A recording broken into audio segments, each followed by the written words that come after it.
And welcome back inside the Backstage Pass show number 2 of the day. I told you guys we had a good one here. Happy Halloween to everybody out there, too, which to me is always a holiday. I know it's not recognized on the calendar, but I'm going to go out and have some fun tonight with my 3-year-old as we're presented by our friends at Bangtail Whiskey. And, of course, out there, Honky Tonk. Texas.us out there for all the great shows and great artists out there. And pleased to be joined by Grammy, CMA, and ACM winning artist, singer, songwriter, musician. She's done it all in her career. Pleased to have her here to talk about a brand new album that comes out November 3rd. Hard to believe we're saying November too as well. Suzy Bogguss joins us here on the Backstage Pass. Suzy, how you doing? I'm great. Thank you for having me. Well, looking forward to chatting about this. So let's start with the new one that came out there as we talked to Carolyn Don Johnson there, good friend of yours, on the Yes. show with some cool things coming up over the next few weeks there. It all falls down to the river. Let's dive into this one too, the single, which is the first off this record coming out this week. Talk about this one, a little backstory. Well, this actually is, I don't know how just the last few years, somehow I started touring more in the South. And I think that maybe is because I'm not doing so much of the bus touring Mm-hmm. anymore. I'm doing a lot more where I fly into an area or we drive because I just have a little trio. And so I think what happened is, I started working more places that were within 4 to 6 hours from here. And I just started really appreciating the things that I was seeing and kind of embracing the fact that even though I'm from Illinois Mm-hmm. originally, I've been in the South now longer than I have been, from Illinois. So just kind of started seeing some stuff through the windshield and some things that have been rolling around in my brain for a long time. So a lot of the ideas that I've been writing about lately have kind of come from places I've been, gigs I've done, stuff Mm-hmm. like that, and just exploiting my relationships with other people. Nice things like that. You get the ideas and put them into a song to create magic, no doubt. And talk about the full length album. You guys couldn't wait. I mean, obviously, we flipped the calendar to November coming up this week, and November 3rd, the full body comes out of all these new great songs. How excited were you to get this music, obviously, into the fans' hands? Well, really excited. And here's the deal is that, when we were locked down, and I know everybody's sick of talking about that, but when we were locked down, I started a live stream like in April of 2020. Mm-hmm. So right when it was kind of at the beginning, and it's called Wind Down Wednesday. Mm-hmm. And on Wind Down Wednesday, everybody just kind of chills out and I play a few songs. And when things started to open up, I started bringing my friends around and stuff like that. And so when we were locked down, I couldn't, I thought at first that I was sort of reaching out to sort of make other people comfortable and like give them something to do for a little bit. It's a half an hour show. Mm-hmm. But realized that, it was really doing me a lot of good too, because I had something to work towards every week. I learned some songs, practiced my guitar, had my voice working. And so it sort of started out as like, this is good for me. This is good for them. This is great. Mm-hmm. And eventually I realized that, that I really loved it and it was Mm-hmm.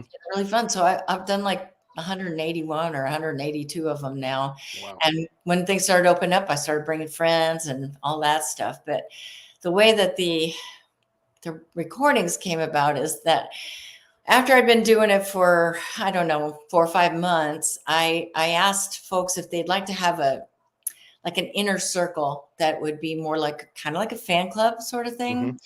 And so I started a little subscription and since I was writing some music and they were encouraging me to do that at that time. And there was nobody allowed in the house. So I was, making recordings in our little home studio.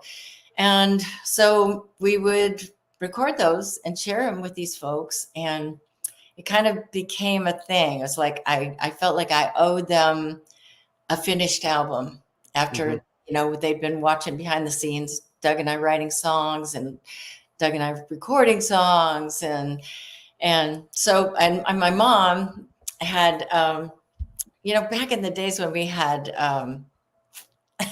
we had TNN and all those Yeah. network shows, the Crooked Chase and of course Ralph Emery and Gary Chapman, everybody Mm-hmm. that, um, my mom recorded 250 VHS tapes. Wow. And yeah, just we used to be on like every couple of Mhm. weeks, you had something going on. And so when, she archived all that, and then she was so sweet and put them all onto DVDs. And then Mhm. my husband put them all onto the computer drives and stuff. So that's another thing that we share in this inner circle thing. And so I don't know. It just turned into a thing where I felt like I wanted to work hard enough to get a whole record ready for them. Mhm.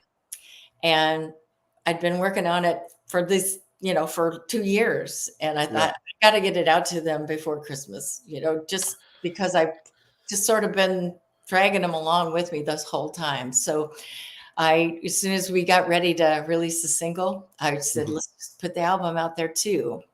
And get after Yeah, it. because it's a whole different world now. It's Mhm. you put it up. You don't have to set things up as long as you used to have to, and I really wasn't planning on this being something I would push to major radio stations and such. I'm just I did it for the folks who want to follow me, Mhm. and care what, I have to say about what I'm experiencing and that kind of thing. And so since I didn't really have to adhere to anybody else's schedule, it was like, why not? Mhm. At the same time, I was making a cookbook. And so I ended up putting them out like 3 weeks apart. So it's pretty nuts. And I have to say, it's taken its toll on me. I'm glad. It's like every time I get to go out for the weekend to play on the road, Mhm. I was like, thank God I don't have to mail anything today. It's good. Back in the old day, the mail system was more, I guess, important than it is now these days. Not that it's not important these days, but everything's so digital, like you said, and it's so out Yeah, there in social media, and that's changed the game since I grew up. With that '80s, '90s country that you guys came up in that era. But I think the industry overall is very healthy right now, and with all the changes in the streaming. here. What's your take on that too, as well, compared to maybe 30 years ago? Well, the for me, it's like you have more control as an artist than like for me as an independent, I have more control of when I release something. And of course, like I just gave you that example, Hmm. back in the days, it could be like really, it could be hard because there was a glut of us at one time. And of course, some of my best friends and some of my favorite artists, during the 90s and stuff. And, but, there were always those things where you had to worry about like, oh, is my single going to come out on top of this person or that person and that kind of stuff, that I don't have to think about that anymore. And that's kind of great for me. And the whole process of downloads and just streaming music now, it's kind of shifted things, so you don't have to feel like it's so much about I have to sell this Hmm. stuff. It's more about, I hope people will listen and they'll really like it, and they will remember me, and then will want to come see a live show, because that's really my favorite thing to do, is play Hmm. live. So The live shows, which I know you're very good at. I've caught you several times down here in Texas in the South too, and I always encourage people, get to a Suzy Bogguss show, because you will not regret the type of fun you're going to have out there too, whether it be full band or acoustic. And I can't wait to catch you again, which is going to be fantastic too, as we come back to 2024. We'll take a quick timeout for our friends over at Bangtail Whiskey. They just got in the Texas market out there, Live Oak in Nashville too. You can find them online at easyliquor.com, bangtail.com, and of course out there too as they get into the South down here. Bangtail Whiskey out there too, the official whiskey of the Backstage Pass. And of course, our friends at Honky Tonk Texas. More with Suzy Bogguss on this Halloween edition here, October 31st, 2023. We'll come back, talk a lot about the greatest hits out there too, and a whole lot more too, as we reminisce some of the old times here on the show. Quick timeout, more with Suzy here on the show. Hang tight. The Bangtail pour is comprised of a sweet corn mash base. The front has a subtle sweetness and not too sharp. It has notes of a medium char or white oak for a smoky flavor in the middle, and the tail has a super smooth and warm finish.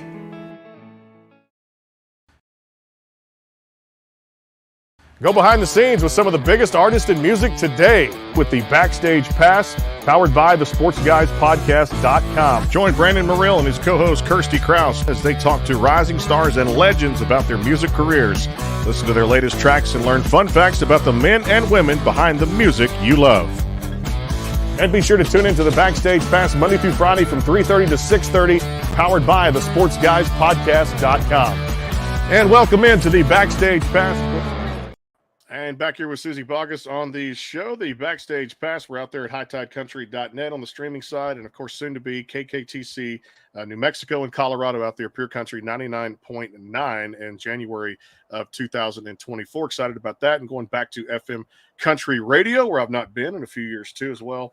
And a whole lot more here. Thanks to Bangtail Whiskey and our friends at Honky Tonk Texas for making that happen too. Hey, I got to ask you about one of my favorite ones of all times, which is the 20 Greatest Hits album that you had put out there. Of course, Drive South and the big hits Someday Soon across all that. But you look at that catalog and that body of work, and I know even today, fans have to come up to you and say, thank you for all those great country classics, right? Yeah, they do. It means so much to you. Well, I was scared almost to make a new album. I kind of felt like at one point that, people had their favorites, and a lot of times, people are really, they've been moved by that song at some point, and they have memories attached to it and that sort of thing. And I always love singing my hits at concerts. I'm not that person that says, oh, I got to move past that. This is my new self. This is me. I'm just so grateful for those songs. And I mean, somebody asked me the other day if there was any song that I just couldn't stand to sing anymore because I'd sung it so many times. And I have to say no to that, because I feel like I was really lucky when I was first starting out and I wasn't writing all my own material and that sort of thing. I went after some of my favorite singer-songwriters like Nancy Griffith and Tom Russell and Cheryl Wheeler and John Hyatt and, these people like this. So the songs for me, they never get old. I have a really like a running story in my head when I'm singing these songs, and it changes too. It's like some nights I have a tiny different storyline going, or I see somebody in the audience that makes me think of something, and it, like I'll take a tiny different attitude, or I'll slow it down or speed it up or whatever. So they never get old to me. I'm just really grateful for them. You look at one like, again, Drive South, which I play almost every day on the streaming side, of course, or a playlist or something like that too, which I love it too. Give us the backstory of that one too, because that one seemed like it just came together. Beautiful lyrics in it too, beautiful message, and a fact that that's one of my favorite ones that you ever released. Well, let me tell you, there is a story behind it, because it almost didn't come out as a single. There was a version of that song. Of course, Kelly Willis cut a really nice record on that. Like way back, I think maybe 92 or something like that. No, before that, 90 maybe, because I cut mine in 92, I think. And so she did a killer job on it. Loved her version. But then the Bellamy Brothers and the Forrester sisters had a cut on it. And it was a duet. And it actually kind of like got out there a little bit. And so when we were trying to pick a single, Jimmy Bowen, who was my record head, was in Hawaii, and the label guys were in Nashville, and I was out on the road and who knows where. And we were all having a conference call, and I said, I really want to put out Drive South. And they said, oh, we can't put that out because some of the radio programmers played the Bellamy Brothers and the Forrester sisters version. And I said, well, that's really dumb. It's a different song. It's a different version. That was a duet thing with 4, 5, 6 people singing. And so anyway, we got Bowen on the phone out in Hawaii, and I just said, I promise you that if I'm wrong about this, I'll eat my hat. So he trusted me, and he trusted my gut. And I said, I'm out there on the road. I know these people would love to hear this song. And they believed me, and they released it, and it was my highest charting song. So, nah. which is amazing. And then you come around, I believe it was 91 when this one comes out too. Of course, it's on that 20 Greatest Hits album, Someday Soon. And I know there's got to be a great story for that one too, right? Oh yeah, well, I was kind of, you know what a lounge lizard is? I I do. played in a lot of lounges, a lot of Holiday Inns, and a lot Mhm. of supper clubs and all different kinds of places. And so I played a lot in the West. I had a camper truck, and I used to go out to the Rockies during ski season Mhm. and also in the summers. And so I played a lot of lounges, and that was one of the favorite songs out there.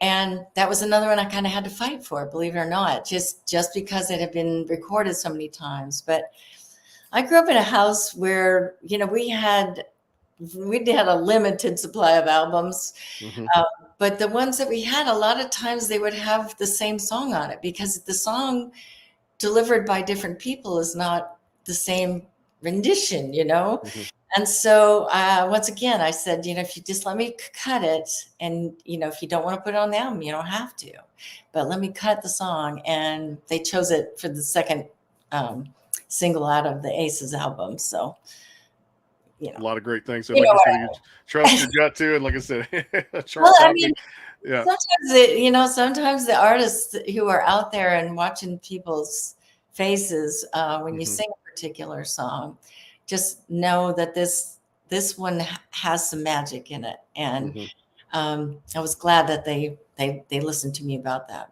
But stories are always the first thing I look for in a song. Next, can I sing this melody? Well, I love it too, and I always said you could sing the phone book too, no doubt about that. But you Oh, look at one, somebody told me I'd be remiss if I didn't ask about it too at the same time because I love it. They're like, please ask about this one. I said, no doubt I am.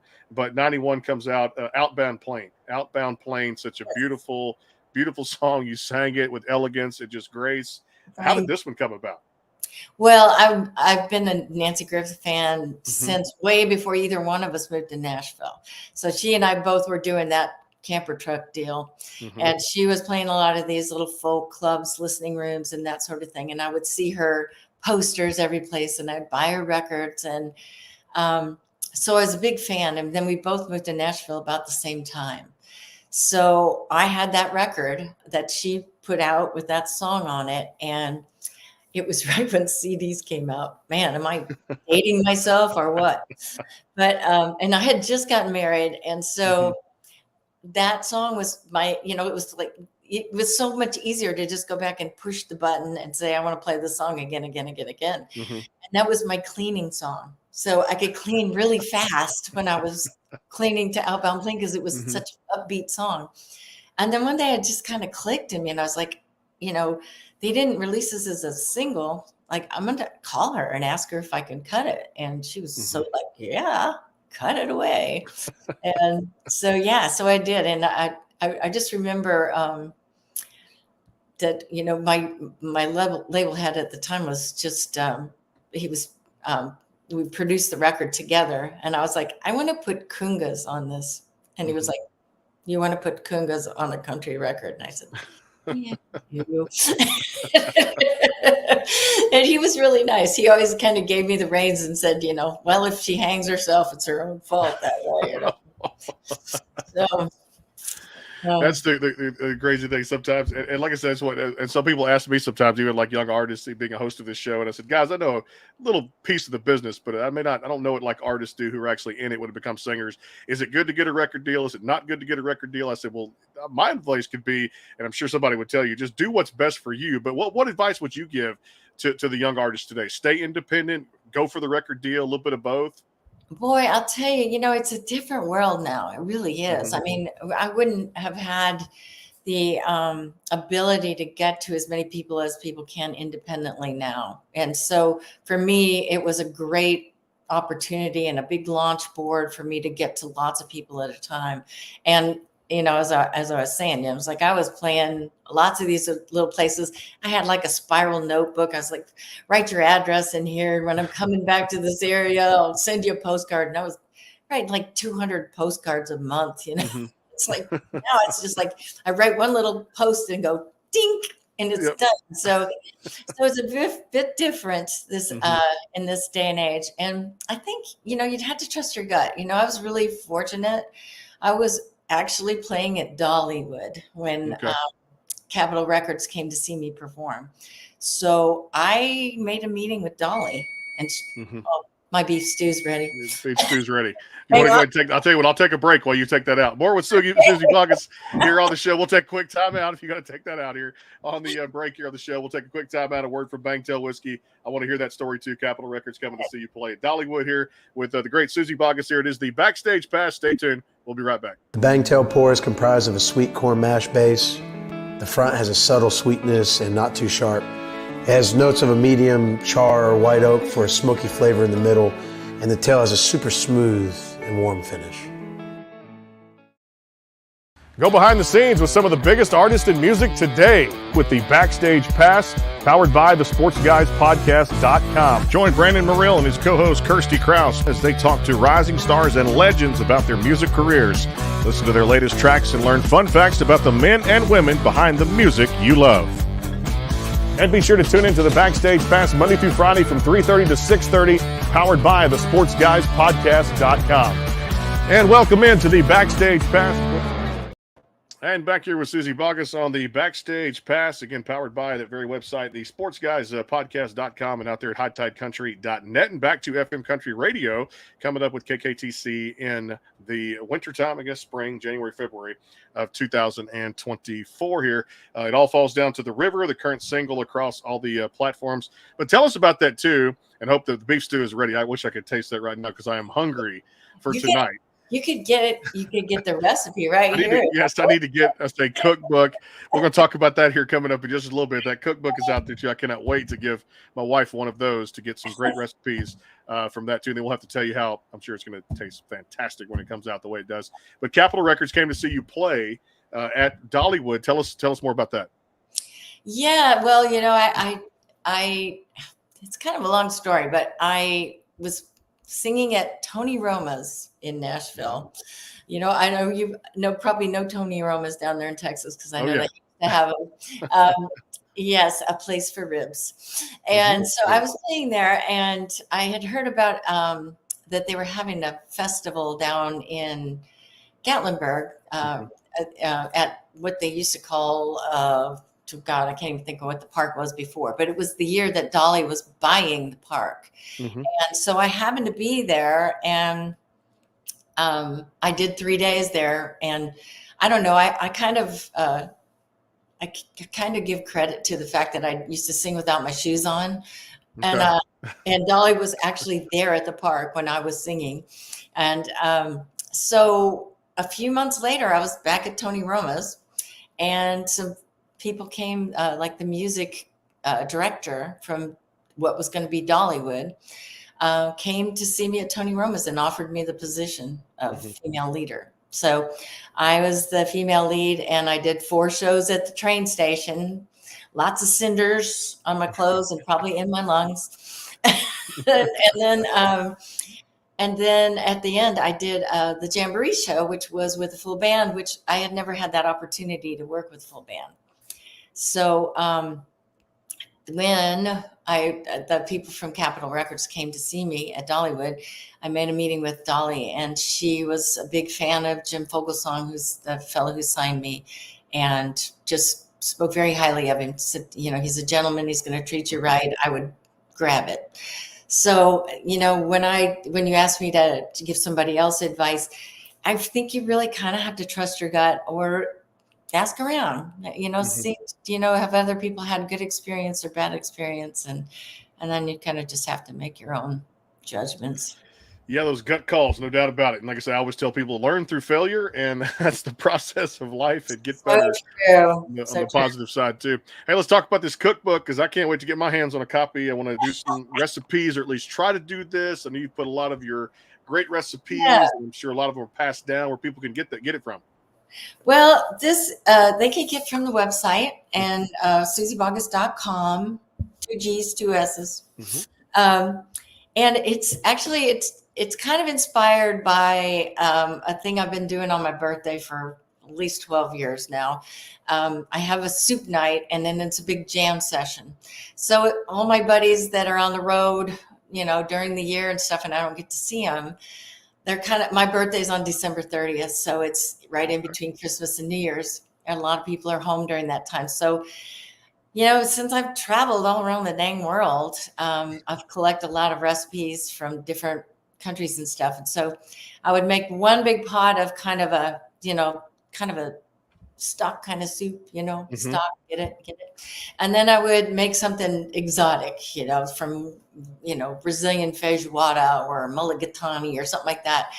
And it just kind of turned into a thing. So we all do it and just jam for hours and hours. We start with the jazz guys first, and then we move over into more the singer-songwriter stuff. And, I've had wonderful people here. Mac Davis used to come, and, Sam Bush and Kev Mo and all these guys come in, and they like soup, and they'll play music for me for my birthday present. And that's what I love it. So that's how it started out. And then, because back then when we had some time on our hands, I just started to, actually, I'm one of those cooks that's kind of like, well, I got some of this, I got some of that, and I don't have this, but I'm going to put that in. And that was the challenge for me, was to actually make recipes that you could repeat over and over. They would say it tastes the same, because, I'm sort of a substitution artist. Which is good. You got a little bit of mix and match of everything, and I can't wait to get that cookbook and hopefully try that beef stew recipe. And I'll be getting back to you on, hopefully, what is fantastic too, because I know the wife does a little cooking, and most of the cooking in the household too, and she likes to take new recipes. So it's driving me crazy right now, I have to tell you, because it smells so good in here. I think beef stew is like you need to put it in the oven, then leave. True. So you come back and it's done, because it just makes you insane the whole time it's cooking.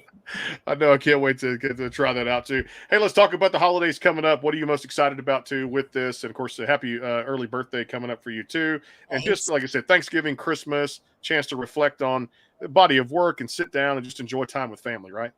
Yes. And, since I've kind of been busy with a lot of projects, it's going to be extra special this year, because I am going to be home and just kind of taking it easy. And, that's kind of, my family's in Illinois. So I usually am traveling somewhere. This year, they're going to be over visiting my opera singer niece, who's in Germany. So we're staying home with just the Tennessee family this year, and that's going to be pretty laid back. So probably cooking a lot and probably gaining some weight.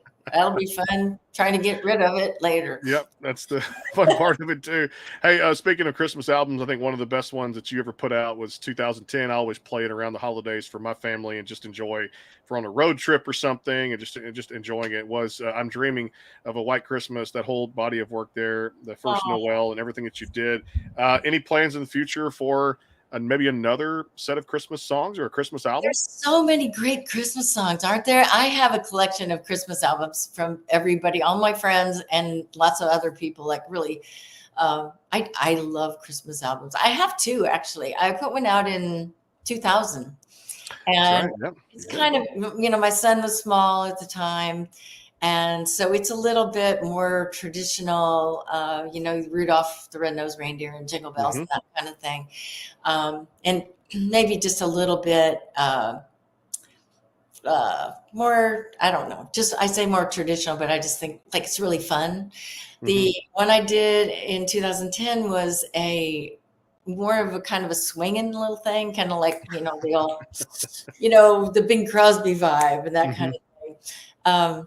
So they're just kind of different from each other, but I kept the traditional songs on the first one, just a little bit more kind of little kiddish, Yeah, which I love that too. Back to the songs that were out there that made that greatest hits album. I know we talked about a lot of them too. Outbound Plane, of course, Drive South, and Someday Soon. But I got to ask you about I Want to Be a Cowboy's Sweetheart. This had to be one of your favorite ones to ever put your vocals to it, right? Yes, it is. And fortunately, I got to know Patsy Montana, who penned that song, I think it was Fanfare in 1988 or something when I first came out recording, and she was there. Oh, I think no, it must have been 89 because it was after I recorded the song. And she was there and came over to meet me, and I just cried like a little baby because I have strong ties to the cowboy world. I grew up. My grandparents lived on the same desert block in California with Roy Rogers and Dale Evans. So, Wow. so I got to eat TV dinners at their house and stuff. So. So I learned how to yodel, and and Patsy was a big inspiration for that. So was Jerry Jeff Walker, by the way. Oh, And so it's been in my show for God a long time, 30 years, maybe more. And so it's something that I enjoy doing it every single night, and I just love seeing the faces of people who don't know about yodeling, and their eyes just turn into silver dollars, and they're just like, what the heck is that? I know another one of my favorite ones you put out there, Suzy, was Cold Day in July. I mean, just one of those songs to look back on too, and honestly reminisce on that one too. Let's get a little backstory of that one. That one was around for a long time. It was back in the days when they would pitch us songs on cassette tapes. Yeah. I would have this bag of favorite songs that people had pitched me, and that was a Richard Lee song. And I carried it around for a long time, just kind of waiting for the right album for it to fit on. And I still love that record too. I got to put strings on, a few songs on each album. And that one, that I just felt like the way that the strings came out were just so beautiful. David Campbell arranged them, and he did a lot of work with Linda Ronstadt and, the Goo Goo Dolls, who I relate to so much. Yeah, and just great people too. And that's what makes this music industry so well, because everybody can discover someone such as a true talent of yourself too. And I tell you, one of my favorite groups was Asleep at the Wheel. Still these days, Ray Benson. Yes, a huge classic too. I know he's meant a lot to you. Collaborations are big in the industry now. Ray Benson, Asleep at the Wheel. Texas legends down here too. Oh man, I met Ray way back when I was doing my camper truck tour. I opened for them in at Bucks T4 between Bozeman, Montana, and West Yellowstone, and it was one of those situations where it's the lonely chick singer with her guitar, like, let me sing this song I wrote about my boyfriend who dumped me, and the people that were there at the show were like, most of them park employees. They were like, had this one night off, and they wanted to dance and get rowdy and stuff. And I'm up there whining away. Finally, Ray comes on the stage and he picks up the mic. Of course, he has to bend down to get to it. He bends down. And he says, "Now, come on, y'all. Let's give her a chance to get her gas money." And they quieted down for like 2 songs, and then it was like, "Get off the stage and bring on the dance." But it was the beginning of like a friendship. And then as just 3 years later, I had a record deal, and I was traveling around, and he happened to be at one of my shows in Riverside, California, and came up, and we sang House of Blue Lights together, and then we were on the same record label, and we made a video together on his project with the Bob Wills stuff. And so I actually had a dream one night about a crazy bus ride where Ray was driving the bus, and I was trying to figure out what the heck this means. And I'm telling my husband about it at breakfast, and he says, maybe he's supposed to produce a record on you. And that's what happened. I called him up that very day and said, "Would you want to make a record with me?" And we did the Swing album. So, and oh my gosh, it was so much fun. Those one of my favorite guys to talk to, one of the best legends of industry in Texas country down here, Ray Benson. And a lot of great road stories too, no doubt. You guys have a bunch.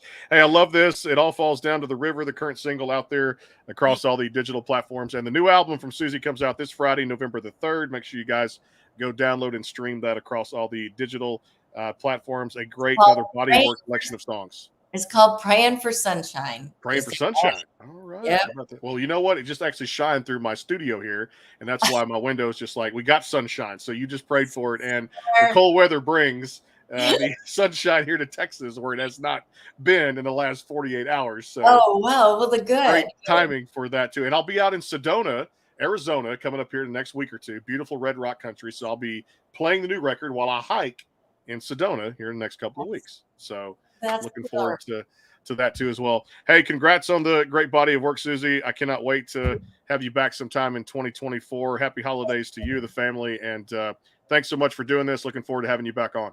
Same to you, and have a good trunk or treat or whatever you call it. I'll probably take her to a couple of places out there. She's 3.5 now, my daughter, and looking forward to having Daddy dress up as Kristoff from Frozen. So looking forward to that. And her name Elsa, which is going to be a fun time there too as well. We'll see you guys back tomorrow. Another Grammy nominee coming on, an artist named Victory you want to hear about. And of course on Friday, Lauren Weintraub out there too on the show. And then the next couple of weeks, Rachel Wamick coming by too, releasing some new records here on the Backstage Pass. We'll talk about that. Our thanks to Bangtail Whiskey and our friends at Honky Tonk Texas and also at HighTideCountry.net. Make sure you guys go check it out. Praying for Sunshine, new album from the great Suzy Bogguss coming out this Friday, November the 3rd. Happy Halloween to you guys out there. We'll talk to you soon. Take care.